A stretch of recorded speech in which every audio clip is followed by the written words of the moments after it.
Michigan loses another veteran voice in Congress. After 10 years at the Capitol, Dan Kildee decides to step aside. And the case of Mario Willis. He's been in prison for 13 years, but does he belong there? Today is Sunday, November 26, 2023, and this is Flashpoint. All right, welcome to Flashpoint. Great to have you with us this morning. I hope your Thanksgiving and holiday weekend have been wonderful. It was yet another holiday in prison for Mario Willis. Willis was found guilty of an arson that killed a Detroit firefighter back in 2008. But there are many who were troubled by the conviction and by the circumstances that don't seem to add up to a typical arson case. I reported on Mario's story earlier this year, and coming up, we'll try to unravel why his pleas and those of the army of people defending him have thus far not borne any fruit. But up first, a big change coming in the Michigan Congressional Delegation. We all know how big the upcoming 2024 election year is going to be. It will proceed without one Dan Kildee. The veteran Democrat from Flint has decided he will not run for re-election, meaning that rare political commodity, an open seat in Congress, will leave the scramble to replace him for another time. Today, we'll talk with Congressman Kildee about why he's stepping aside and whether Washington chaos has claimed another victim who's just done with it. He's up first today on Flashpoint.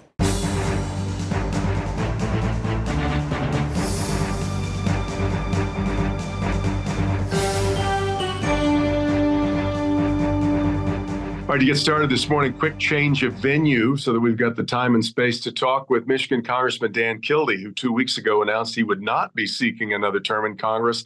That will end a long run of Kildee's, as he's been there for 10 years. And before that, it was his uncle Dale, who was there for 36.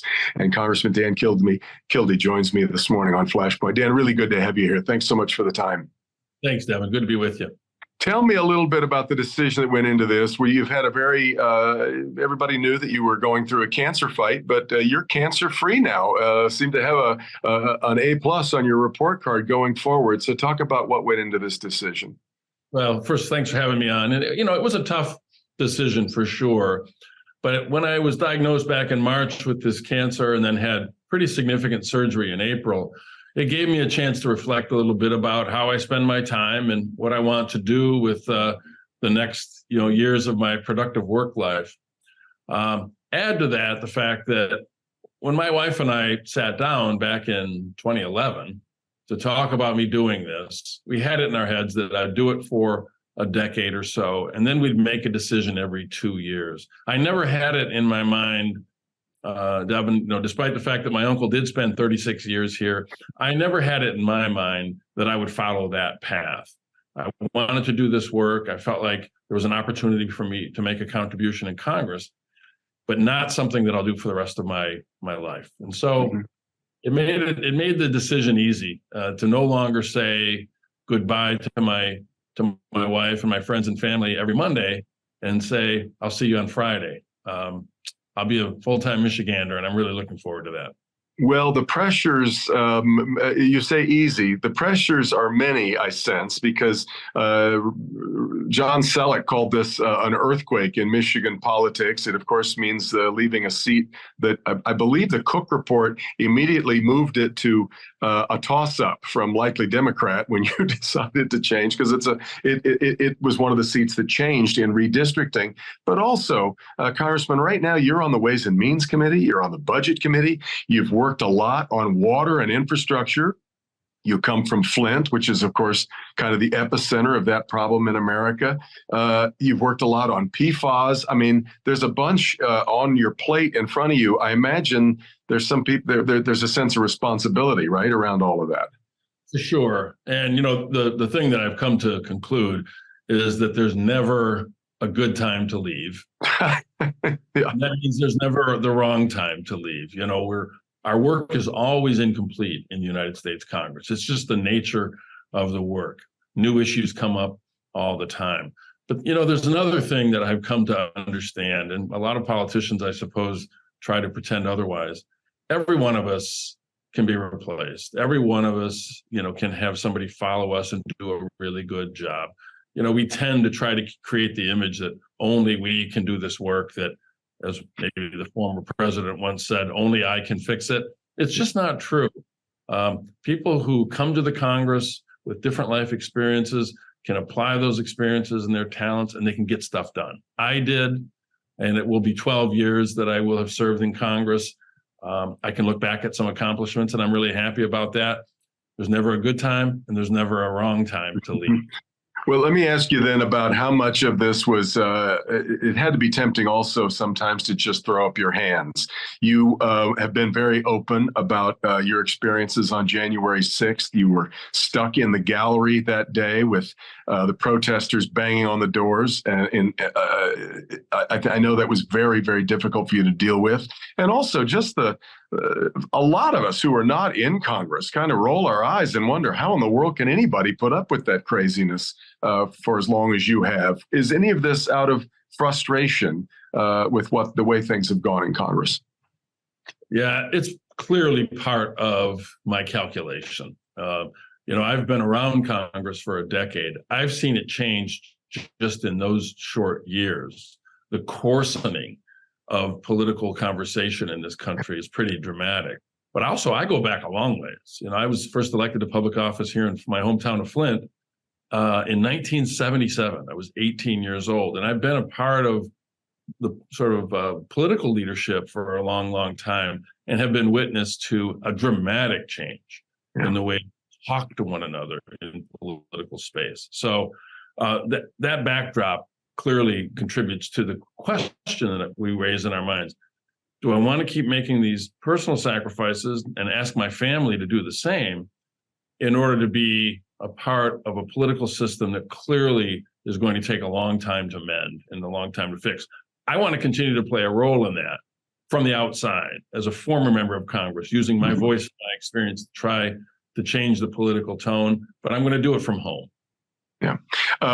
You mentioned Flint. It's hard to get away from that being part of your pedigree. I'm really curious about what you think about the recent announcement that the prosecutions are not going to happen. No one is apparently going to be held to account for this horrendous water crisis that inflicted your city and became a symbol of such a massive problem. Well, I'm pretty upset about it, pretty frustrated by it. I never prejudge criminal investigations, and I've made it a habit in my whole career to make sure that the presumption of innocence is always respected and honored. But victims of crime also have a right to have their day in court. And the thing that I am so angry and frustrated by is that part of the justice for the people of the city of Flint is holding the individuals accountable who made these terrible choices, knowing that there was going to be a negative consequence for them. The fact that they won't have their day in court, the people of Flint won't get that measure of justice, is just another chapter in a really difficult story about this community. Perhaps anathema for you to criticize a fellow Democrat, but did Attorney General Dana Nessel mess this up by stopping the prosecution that was underway? I'm not sure, and I'm not a lawyer, so it's really difficult for me to second guess all of this. It is true. I mean, the use of this one-person grand jury seemed to be a technicality that until now was overlooked by the courts in Michigan, was allowed as a sort of a folkway. And the fact that the case that settles that this is not technically a proper way to pursue it happens to be the Flint case is particularly frustrating to me. But I'm not a lawyer, and I can't second guess the judgment that those made. I just know that for the people of Flint, it's an injustice. Yeah.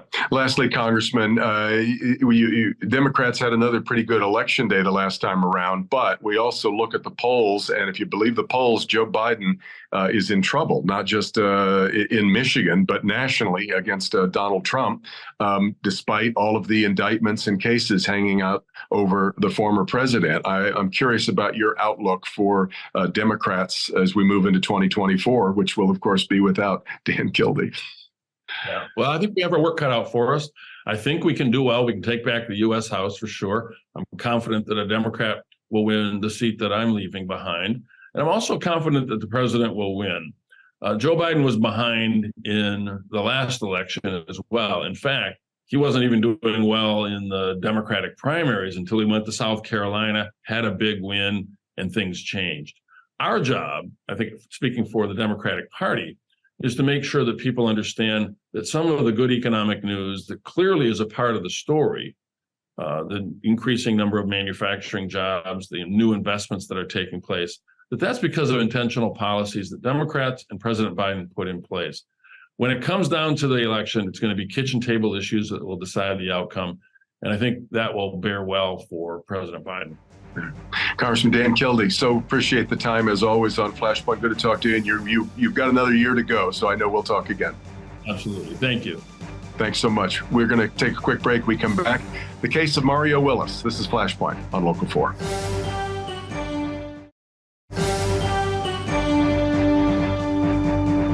All right, welcome back. Almost exactly 15 years ago, Detroit firefighter Walter Harris lost his life in the line of duty. This morning, Mario Willis sits in prison in connection with Harris's death. But there are a number of problems with Willis's conviction, and the army of people fighting for his release is led by a very dedicated woman named Maxine. She happens to be Mario's mother. If you said to me, Maxine, what would you want in a son? That's my Mario. Maxine Willis loves to talk about her son. Smart, dynamic, passionate, driven, everything good except his address, which is currently the Saginaw Correctional Facility. When a person is incarcerated, the whole family is locked up. For more than a decade, this has been Maxine's cell, the basement that she's turned into an evidence room. Anything to do with the report. Mario Willis is serving a 30-year sentence for second-degree murder, convicted of arranging an arson that killed a beloved Detroit firefighter. Walter Harris, at 37, lost his life doing a job he loves. It's been 15 years since the night Walter Harris lost his life, a night that broke the heart of the Detroit Fire Department. The right end there. Yeah. That's when he fell through. The central figure in the investigation was Darian Dove, a handyman Willis often hired. The night of the fire, he and a woman were using an empty house owned by Willis for a rendezvous. Dove said he started a fire with a little gasoline for them to keep warm, but he said the fire got too close to the gas can. Suddenly, the place was aflame, and he called 911. Detroit firefighters arrived and worked to extinguish the fire, but it turned to disaster when firefighter Walter Harris was killed as the ceiling collapsed on him. Harris was immensely popular, a father of 6, a 17-year veteran of the force, and the department chaplain. And it's going to be hard to go through a day here without hearing his laugh and seeing him smile. Excuse me. When a first responder is lost, understandably, the investigation intensifies. Dove says he was pressured to change his story to say it wasn't an accident. Bill Proctor is the longtime Detroit reporter who now works on innocence appeals. I think it's criminal here that someone with a badge, someone with authority, convinced someone to lie. Eventually, Dove did change his story and told police Willis paid him $20 to burn the place down. Why then should we not take him at his word when he says, look, I got paid $20 to set the place on fire? He said it. He said it, but what else has he said? Mr. Dove was convinced through threat, and he has written down what the threat was. Either you give us Mario or you go to prison for life. The house is gone, but this is where that fire occurred back in 2008. Couple of issues here. First, Darian Dove was the one who called 911. Arsonists aren't usually the ones who call the fire department. But the bigger issue, perhaps, prosecutors suggested to the jury that this was a case of insurance fraud, burning down a house in exchange for the insurance money. What wasn't explained to the jury was that Mario Willis didn't have this property insured against fire. He didn't stand to make a dime. The jury was also told the burn pattern suggested arson, but a later forensic study supported the accident theory. Also, in court, the prosecution said that Mario did not offer an alibi, but this video has come to light of Mario being interviewed by the arson team. I remember you told me y'all went out there. Dinner. Yeah, it was that date night. Yeah, okay. This interview was conducted 7 months before the trial, but it was never disclosed to Mario's defense counsel. We would get there. While Maxine and I sat and talked, the phone rang. It was Mario calling from prison. Clearly there were some mistakes in the prosecution, but there were some pretty glaring mistakes in your defense too, right? Oh, yes, sir. Yes, sir. unfortunately, my trial attorney, he felt like his exact words to me, Mario, this is going to be a formality at best. In fact, during Mario's appeal, his attorney pointed to several instances of ineffective assistance by his trial lawyer. Now, Mario knows it is hardly unusual for an inmate to proclaim his innocence. You're right. Everyone, when I came in here, I said, oh my God, everybody's innocent, no one did it. And so I said, okay, we have to show this through evidence. Just as I talked to you, sir, I would compel you to look through everything. That's fairly easy thanks to Maxine's exhaustive work in her home and online. She sees a lot of similarities in Mario and Walter Harris. In fact, it's hard to miss. And her heart breaks for Harris's wife, Siri. She was quoted saying that if there's been anything hidden, any wrongdoing, any egos involved, it needs to come out. So we're both looking for the same thing, the truth. The jury didn't hear the whole thing. The jury never understood that this was an accident because they had so many people in government telling them, no, this was a conspiracy. They lied. They manipulated the truth. They sent 2 innocent men to prison. This should not be. And I'm joined now by 2 people who have been working on Mario's case, of course, who you just heard from there. Bill Proctor, who since his days as a reporter at WXYZ has been working on innocence projects, and Eddie Allen Jr. with the Metro Times. His reporting on this story is practically book length by now. And Eddie, of course, the book keeps getting longer and longer because since that story aired, why don't we start with what you believe are the new developments, things that have come to light that are relevant to where we are? Well, relevant in a most unfortunate way is the Conviction Integrity Unit, which, as we know, has set lots of innocent men free with support from people like Bill who investigate their cases. They decided not to recommend Mario's exoneration. That was shortly after that story aired. Right. Baffling because it seems that essentially they heard all of the things and maybe even more than what I heard and what you've heard about the inconsistencies in Darian Dove's stories. He's not any more honest these days. He's apparently, I would say actually, he's just about one of the worst liars of any that I've ever encountered in my years of reporting on crime. And he's unrepentant, it seems. He's concerned about his own safety and his own freedom, which is actually, ironically, going to be a lot closer at this rate than Mario's. Yeah. The second development was a full year after we requested the Metro Times, that is, we requested the records for Freedom of Information Act police fire, full year after, because of the work of my colleague at Metro Times, Steve Niebling, and support from Lee DeVito, Metro Times editor, we were finally, in the last few weeks, granted the paperwork, which I'm still going through now. It's a lot. Yeah. Bill, you have been working. I was going to point out that I was about to use chosen. I was going to say you and I worked together on it. I think a more accurate way to put it is that I covered your efforts on the Ray Gray case. Yes. Ray Gray was released from prison after almost 50 years in prison. You are in the middle of so many of these kinds of cases. I think your anger there was palpable at the end of that story. I don't think anything that's happened since that story aired has made you any less angry about this one. It is upsetting, but what is encouraging at this point is that we do have another forensic evaluator of what happened in that fire, someone who is more expert than people who testified at this trial, who now is looking at evidence to point to accident, not intentional fire setting, not arson. That's going to be positive for the new argument. But the real bottom line here is my upset comes from a prosecutor's office that decides who they want to believe. Yes, today I'll take this liar, Darian Dove, and I will leave an innocent man in prison. Darian's innocent. Mario Willis is innocent. They don't want to say, okay, the liar then is not the liar now. That's a problem. There's also this issue of polygraphs. When we have a prosecutor's office that says, well, we don't want to hear polygraphs, yet they have hired a very expert polygraph examiner who does examinations for them all the time. Make up your mind. Let's get to a real truth and not quibble over stuff that you make a decision, I like him, but I don't like this guy. Yeah, the interesting wrinkle here to the story, Eddie, is you saw there as Eddie was being interviewed afterwards by the arson investigators. It said Lieutenant Sims.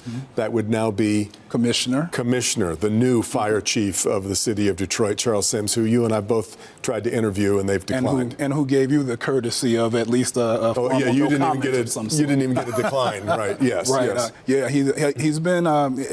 A lot of this, I'm sure, has been purely political. I don't think anybody's so naive as to wonder why he wouldn't want to speak up. But it's disappointing on a level that even at that announcement of his being appointed, he spoke of being tearful because of all the support that came with his endorsement. He shed no tears over Mario. He's fine, apparently, with the fact that he sat there, as we just watched, and he was a part of the evidence that helped convict Mario. Whether it was witting or unwitting on his part is neither here nor there. Or in that case, evidence that didn't help not convict Mario because it wasn't passed on to the defense team. And all it would take at this point would be for him to say, hey, I do remember that. This is what was said, and that was me. And if there was just a little bit more concern, they've showed less than they would for a puppy or a kitten by the fire department collectively. They've shown less for Mario's life than they would for trying to save an animal. Bill, you've done this so long, you know that central to each of these cases is the idea of motive. And this is the part that I still can't get around. The case was made that Mario stood to make money, was trying to get money out of the insurance company, and yet this building was not insured again. There was no fire loss money to be made. That just still seems to be the most glaring hole in the whole thing, isn't it? Once again, a jury wasn't told the entire truth. I mean, you really should paint an accurate picture. If you're going to send someone off to prison for a near lifetime or to take their freedom away at all. And the bottom line here is, what was the motive? There was none. This was an accident. A guy essentially in mischief overnight, tipping over a gas can that he brought, or a can of flammables that he brought to the scene. He called the fire department when it became an accident, and then they made him say, oh no, the owner's responsible here. I've only got about 30 seconds left. I want to make sure we get to this, though. We've all become admirers of Maxine, who, of course, is so central to all of this and the hard work she's done. Eddie, the heartbreak of her back in May, Mario's brother, Marvin, was killed by, it was kind of at the time a famous wrong-way driver case on 696. How much can one family take? I don't know. It's devastating all by itself, but Marvin was also one of Mario's fiercest advocates. Right. Yeah. And so, it's just about time to make some good things happen and some truth to come out. Man, thanks so much for the time. Really appreciate you for being Thanks here. For your help. We'll wrap things up for Flashpoint right after this. Lastly, in this season of thanks, I mostly want to say that I am so grateful to you. At Flashpoint, we like to say we're trying to turn up the brightness on your television, and I am just so grateful that there is a huge Flashpoint family that wants to see that every Sunday morning. Thanks so much. Meet the Press coming up next. Hope you have a great week, and we'll see you next time right back here for Flashpoint.